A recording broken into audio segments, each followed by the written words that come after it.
Troglodyte warning, national treasure and editor of Private Eye, Ian Hislop, tears into Elon Musk's misinformation, lies, and just how he is a threat to democracy. So let's get straight into the video. I mean, it's almost impossible to avoid him, and he has enormous power because of his money, and B, his reach to people who have been persuaded over the last 5 years or so that the mainstream media hasn't covered any stories, and that the only people who've noticed anything happening in the world are people sitting in their bedrooms sending messages to each other. It's an amazing feat of deception. And it just shows you how much influence figures Twitter has on the public discourse. He can spread misinformation and lies, and it will reach millions of people. And he doesn't care about the facts. Again, people have been studying and investigating, journalists have been studying the grooming gangs for 15 years. It was broken by the Times, but they don't care about this. They're just bringing it out now because it's politically convenient. They don't want to solve the problem. They just want to bash immigrants and spread misinformation. That's all they want to do. And I think we should have got onto him early on when he quite gratuitously called someone who was trying to help those boys in Thailand a paedophile. An American court let him off, the pedo guy. I think he thought from then on, I can say anything I like. It doesn't have to be true. It's better if it's not true. And no one will stop me. And that's what's happened. Yeah, and he is the master of misinformation. The same with Donald Trump. Lied over 30,000 times in his first term. We live in a post-truth era where, again, Mark Zuckerberg's adding to this. The fact that now, fact-checking, no, it doesn't matter. Facts, reality, evidence are irrelevant now. You can just say what you want. And this is a real threat to democracy, because democracy is predicated on an educated and informed populace that are given the information to make the right decision. How does that work when lies and misinformation are so prevalent in our discourse? It's impossible. We've seen lots and lots of powerful media figures over the decades and centuries, probably the Rothermeres and the Murdochs and so forth, but we have never had somebody like this who is tweeting, speaking in his own name several times a day, many times a night. No, I mean, and it's not merely that he's a sort of a classic social media adolescent who hasn't grown up. I mean, the temper tantrums, the lack of responsibility. The ketamine addiction. Yeah, I mean, the whole business was set up by a group of ungrown-up men who are now running companies in their own image. And to see them now sucking up to Trump when they were quite happy not to suck up to him before, purely on the grounds that this is to their commercial advantage. They have no morality at all, literally none. And that's what I mean when I say these people have no values. Like Joe Rogan used to be a Democrat. Elon Musk used to be a Democrat. Donald Trump used to be a Democrat. They just move where their money does. The same with Mark Zuckerberg, Democrat, supported Joe Biden. So the idea that these people have values is for the birds. They will just go where the money goes. And that's what they do. That's all they care about is money, power. They don't care about the well-being of the American public, about truth, about facts. It's all for the bottom line. It's all for power and to consolidate the power and wealth of the billionaire class. That's all they care about. And they've hoodwinked a lot of people to believe that they are somehow anti-establishment, where they couldn't be further from the establishment. And if we were having this conversation 48 hours ago, we would have said, well, in the end, it's only one organisation. It's only one part of social media. It's only X. But since then, Zuckerberg, who has Facebook and Instagram and Threads, has come and done exactly the same thing, saying he is going to mimic Musk, in effect. Yes, and I mean the idea that you have this vastly powerful organisation, and about 5 minutes ago it was very important for you to have moderators and fact-checkers, and now because you want to suck up to Trump, you don't, is appalling. And Bezos is exactly the same. His newspaper in the States has just pulled a cartoon, you can see where I'm coming from here, in which all the tech bros are seen worshipping at the shrine of Trump, and then the newspaper... This is an appalling case where a cartoon is actually quit because of censorship of a cartoon. Again, Peter Thiel, Bezos, Musk, bowing down with bags of money for Donald Trump. She said, oh, no, you can't run this. You can't criticize Trump. This is fascism, censoring political cartoons. She's quit, and this is only going to get worse. They talk about freedom of speech. They don't care about freedom of speech. They talk about truth. They don't care about facts and truth. It's insane. And it is a slow, slippery kind of fall into fascism. It's like the slow boiling of the frog. It's like, oh, he's not a fascist. And then he starts censoring political cartoonists. You can't criticize Trump. Jeffrey Bezos kind of tells you what you can and what you can't say about Donald Trump. And then all of a sudden, you can't criticize Trump at all. You'll be sued. You'll be, go to prison potentially. This is incredibly dangerous stuff. Oh no, we can't publish this. It's repetitive. It's boring. We don't want to publish this. I mean, who do they think they're kidding? Yeah. We're in a sort of an era of total fatuity. And to my right-wing audience, that means stupidity. See, you're always learning on this channel. And as somebody, who has lots of connections with proper investigative journalists, just your reflections on the actual grooming scandal itself. This is something that's been covered, for 10, 15 years by those prepared to look? Yes, and, the idea that the mainstream media had no idea about this. The story broke on the front page of The Times. Not exactly the most obscure publication in Britain. It's Andrew Norfolk, very good, who won lots of awards for it. And yeah, he won the Private Eye Foot Award. He won the Orwell Prize, and in the citation it said, "This is amazing. This has given rise to public inquiries, prosecutions, and whatever." It is totally untrue to suggest that there have been no inquiries into this. We had a historic sexual abuse inquiry, which has reported the fact that the previous government managed not to implement any of its recommendations might be the subject for people to get exercised about. But it's not, though, is it? Because they don't want to solve the problem. There's a reason why Tories didn't implement the recommendations from the Talbot report in 2022. Because they don't want to solve the problem. That's why Kemi Badenoch's saying, there should be a national inquiry. Well, what did you do to actually implement the recommendations and try and attempt to solve this problem? But they don't want to. Nigel Farage is saying now, he's going to fund a public inquiry, a national inquiry. They don't want to solve the problem. Why not actually tax people a little bit more so we can fund the police, the judicial system, so we can tackle these problems? Because often it's a case of resources and a case of, with the grooming gangs, the fact that there was institutional racism. There was oversight and kind of, they're working class girls. They didn't, care as much. There's a lot of problems that we could be tackling. But they don't want to solve the problem. They just want to bring it up because it's politically convenient to bash immigrants and sell a certain narrative of who the problem is in society. And this is, what poor old Jess Phillips has said is can we do something? Can we not have another inquiry? This is a real problem for everyone involved in journalism and involved in politics. You either suck up to Musk, or you're abused by Musk. Neither of these things are terribly attractive. He is already tweeting approvingly what Kemi Badenoch has been saying in the House of Commons a couple of hours ago, for instance. Yes, so this goes on and on.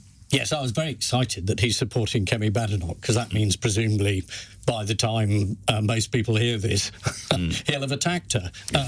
It is the only positive sign is that the ridiculous Musk-Farage falling out may be a preview of a Musk-Trump falling out.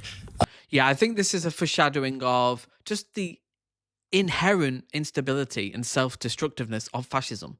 They're constantly infighting. There's purity tests.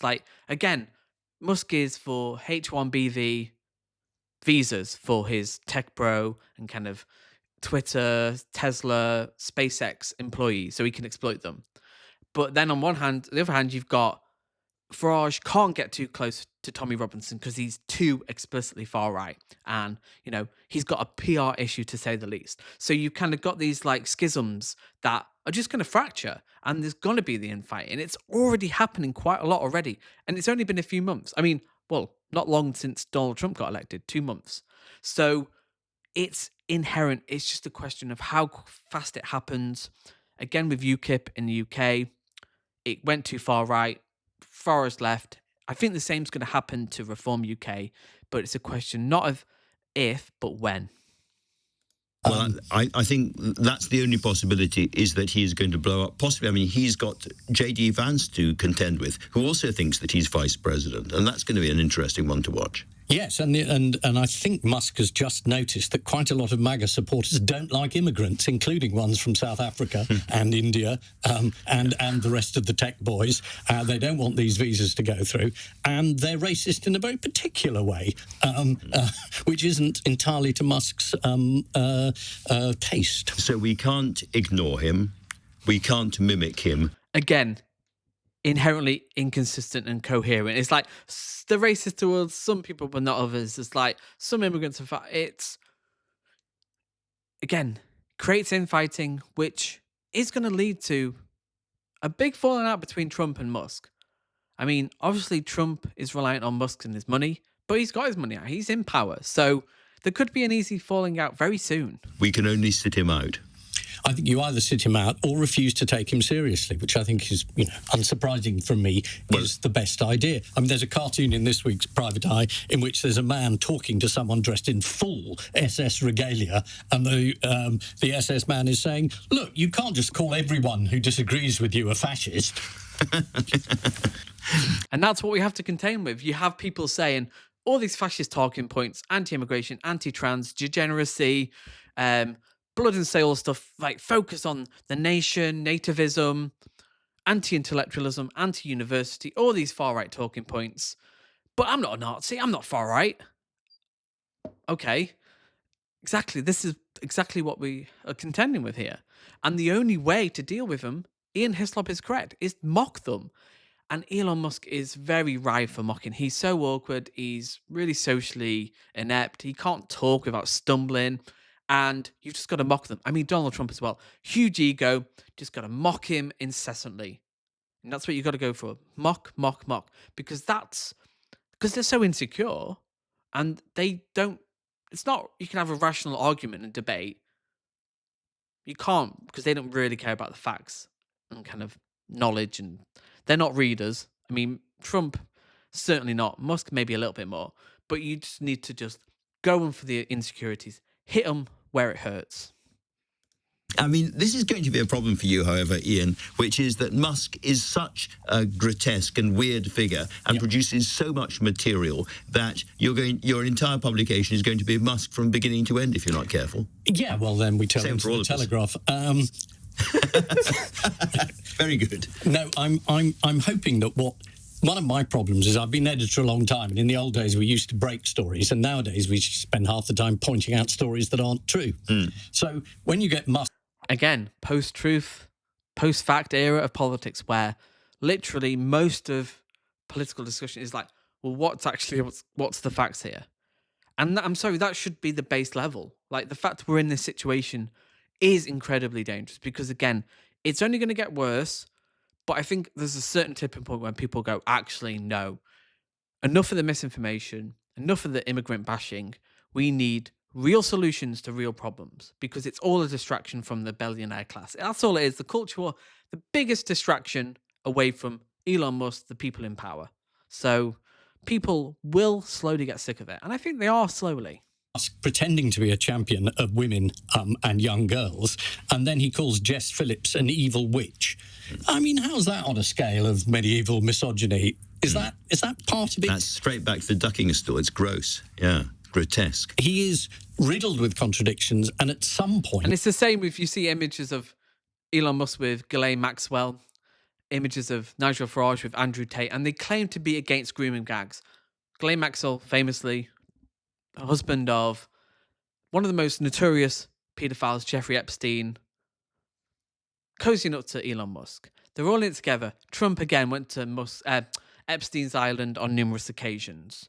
And then Andrew Tate, sex trafficker, arms around Nigel Farage. They don't care about this topic at all. It's just a very convenient political tool to bash immigrants, brown people. That's all they care about. If it does that, yes. Do they care about protecting young girls, young boys? No. Because if they did, they'd put the financing, they'd put the funding in helping these people. But they're not going to do that. They want to cut public spending. I am hoping that even his followers will begin to notice that from sentence to sentence, he makes no sense. Ian, I think it's almost exactly 6 months that we sat around this table discussing the election result. 6 months on, your view about how's it gone? Not so well would be an understatement. No, I mean, they've done very badly, and that's partly why all this stuff is blowing up now. To be fair, I mean, the Telegraph and the Mail and the Express and various other parts of the media literally said on day one, well, Starmer should resign. It's a disaster. And they said it on day two, and they've literally said it every day since. Now, there is some truth in the fact that he hasn't done very well, but the overwhelming negative response to literally everything has been extraordinary. I think there are two things. The politics is beyond me. I'd get you to explain that. Well, all I would say is, we were saying earlier in the show today, that there simply isn't enough money. You know, they can't raise taxes anymore, they can't borrow anymore, the bond markets are after them, and every single public service is demanding very, very angrily more spending. It is And this is why Labour need to do something truly radical and actually tax the wealthy billionaires, the Googles, the Facebooks, the Amazons. That's the only way to actually revitalize our infrastructure and have a radical change. And that's what people want. People want radical change. They're going to the wrong places to Trump, but people are sick and tired of the status quo. But they're going to continue the status quo in many ways, Labour. In many ways, again, Keir Starmer can't do anything right. I mean, even if he was to raise living standards, there'd be something to attack. The right-wing media are like rabid dogs. They're just every day are just attacking him on anything. And yeah, there is things to attack him and criticize him for, but we have to have some time for them to implement the policies and actually give them some time. And then when they inevitably kind of don't improve their living standards, we need to encourage more radical change, a Green New Deal, taxing the wealthy, actually raising the tax, have a meaningful redistribution of wealth, and really challenge the status quo. That's what people want. And I don't think Labour are there at the moment. And maybe they never will be. And that's where it gets terrifying. impossible at the moment. Yeah, I mean, it's an incredible bind. And I think if you come in saying, I'm not going to raise taxes, it's a real problem. And this is, again, a legacy of populism. If you tell people you can have whatever you like and we won't have to pay for it, then the other parties who want to say, well, you can have some of what you want, but we will have to pay for it, look pathetic and mealy. And that's what Reform have done. They had a massive, really expensive contract in the general election, big tax cuts, big public spending, tax cuts for the wealthy, but it wasn't costed. So you can promise all these things. You'd be on the sideline and criticize everyone else, but where's the money going to come from? They have no answers to that question. So if they did get into power, they're going to be in the same situation, and people will be like, oh yeah, they're all the same. They're not challenging the real status quo, i.e. capitalism, i.e. distribution of wealth, i.e. class formations between people who create the wealth and the people who own all the wealth. So there's no real challenge to the status quo. And how long will it take for people to realize that we need to focus on class and people who have all the wealth? I think it's going to take a little while. Mouthed. I mean, it's extraordinary that they won, but the manifesto really made them very, very limited in terms of what they could do. And suddenly saying, look, we haven't got any money, we're going to have to put taxes up, people don't like it. They won by hamstringing themselves, which is a novel strategy. Let me ask you, since you're here, about you've got a play coming on, I think, in the West End called The Autobiography of a Cad. Yes, this is a 1930s book which we've adapted, which is about populism and about the 30s, which you may remember it didn't go so well. Just tell me a little bit about your cad, why he's a cad. Well, it's a very, very funny book written in the 30s about a Tory MP who extraordinarily went to Eton and Oxford and then progressed into the Conservative Party. And it's about the politics of the era. It's about saying whatever you like.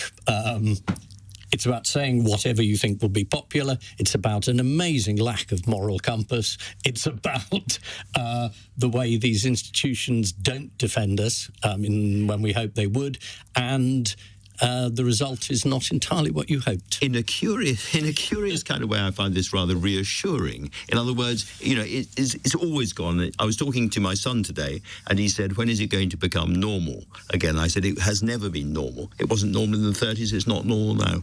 No, it isn't normal now. And again, I think the great reassurance is my mother-in-law said to me, Ian, I've never been so worried, about the international state of affairs it is now. And I said, you were a teenager in 1939.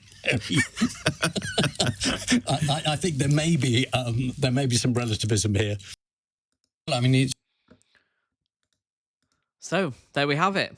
Misinformation is only going to get worse in the next few years. So if you want to help me fight that barrage of lies, far-right demagoguery, hit the like button, and I'll see you in the next video.